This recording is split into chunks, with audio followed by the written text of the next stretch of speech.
I finally got it. The Fractal Terra in jade. Here's the backstory. So this all started in December of 2022 when Fractal announced their PC case called the North. Everyone, including myself, was completely obsessed with this case. It had a wood front panel, it had minimal styling. The only issue was that it was a mid-tower. At the time, I was doing research on small form factor cases, so I was watching a lot of Optimum Tech videos, and I had narrowed it down to the Meshlicious, and I narrowed it down to the Sunny Side Up Meshlicious or the Cooler Master NR200P. But before I bought either of them, because I wasn't necessarily in love with them, I decided to wait, because I knew small form factor cases are on the rise, they're gaining more popularity, and people love this North case. So they have to come out with a small form factor one eventually. So I waited. And lo and behold, about a year and a half later, Fractal announced the Terra, and I was ecstatic. Not only did Fractal release it in a black and white version, but they also released it in this beautiful jade color. And of course, that was the most popular. It was to the point where retailers had to take down their waitlist options because they just didn't know when they were gonna get any more stock in. So that just left me there waiting, and I had to wait over a year before it actually became available in this colorway again. But nevertheless, we got it. It's there. Let's put it together.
So yeah, here it is.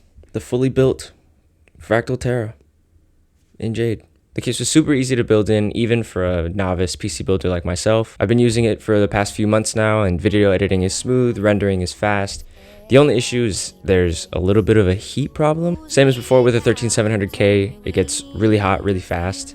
And at a form factor like this, it's really difficult, if not impossible, to properly cool that CPU at max load. So right now I'm rocking with an undervolt with some extra fans just to help mitigate the issue. But overall, it's working great. So hopefully you guys enjoyed. Maybe you guys even found it helpful. If you did, it would mean a lot if you left a like and subscribed. But until next time, I'll see you guys later. Peace.